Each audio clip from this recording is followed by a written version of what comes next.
मृत्यु के बाद आत्मा की 49 दिन की यात्रा। क्या आपने कभी सोचा है जब किसी व्यक्ति की मृत्यु होती है तो उसकी आत्मा के साथ क्या होता है? क्या सब कुछ उसी क्षण समाप्त हो जाता है या फिर वहीं से एक नई यात्रा शुरू होती है? धार्मिक मान्यताओं के अनुसार खासकर गरुड़ पुराण में मृत्यु के बाद आत्मा की यात्रा को बहुत गहराई से समझाया गया है।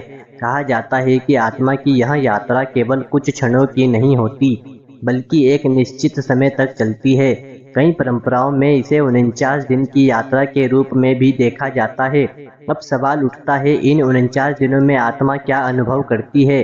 सबसे पहले जब मृत्यु होती है तो आत्मा शरीर से अलग हो जाती है, लेकिन तुरंत कहीं दूर नहीं जाती। वह कुछ समय तक अपने ही शरीर, अपने घर और अपने परिवार के आसपास रहती है। उसे यह समझने में समय लगता है कि वह अब इस दुनिया से अलग हो चुकी है। यह अवस्था भ्रम और भावनाओं से भरी होती है। अब धीरे-धीरे आत्मा का एक संक्रमण अवस्था में प्रवेश करती है, जहाँ वह अपने जीवन के हर पल को मानो फिर से अनुभव करती है, अपने कर्म, अपने रिश्ते और अपनी अधूरी इच्छाएं।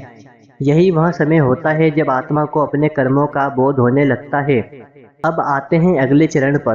कहा जाता है कि इन दिनों में आत्मा को एक मार्ग पर चलना होता है, जहाँ उसे सूक्ष्म अनुभव होते हैं, कभी शांति, कभी बेचैनी। यह पूरी तरह उसके कर्मों पर निर्भर करता है। भगवत गीता में भी कहा गया है कि आत्मा अमर है, वह केवल शरीर बदलती है, लेकिन उसका अगला मार्ग उसके कर्म तय करते हैं। अब एक महत्वपूर्ण पहलू। कई मान्यताओं के अनुसार इन 49 दिनों के दौरान परिवार द्वारा किए गए कर्मकांड जैसे प्रार्थना, दान और संस्कार आत्मा की यात्रा को प्रभावित कर सकते हैं। यह सब आत्मा को शांति देने के लिए माना जाता है।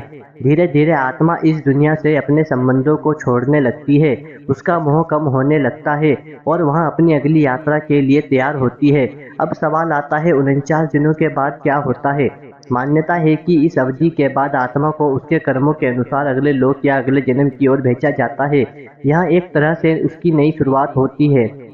लेकिन यहाँ एक गहरी बात छुपी है। यह यात्रा हर आत्मा के लिए एक जैसी नहीं होती। कुछ आत्माएं जल्दी आगे बढ़ जाती हैं, जबकि कुछ अपने मोह और अधूरे भाव के कारण रुक जाती है। इसीलिए जीवन में संतुलन और अच्छे कर्म बहुत जरूरी माने गए हैं, क्योंकि वही हमारी इस यात्रा को आसान बनाते हैं। अंत में मृत्यु एक अंत नहीं है, बल्कि एक परिवर्तन है, एक शरीर से दूसरे शरीर तक का सफर। और आत्मा इस अनंत यात्रा की एक यात्री है, जो हर जन्म में कुछ नया सिखाती है और आगे बढ़ती है। आप क्या मानते हैं? क्या आत्मा सच में 49 दिनों तक यात्रा करती है या यह केवल एक मान्यता है?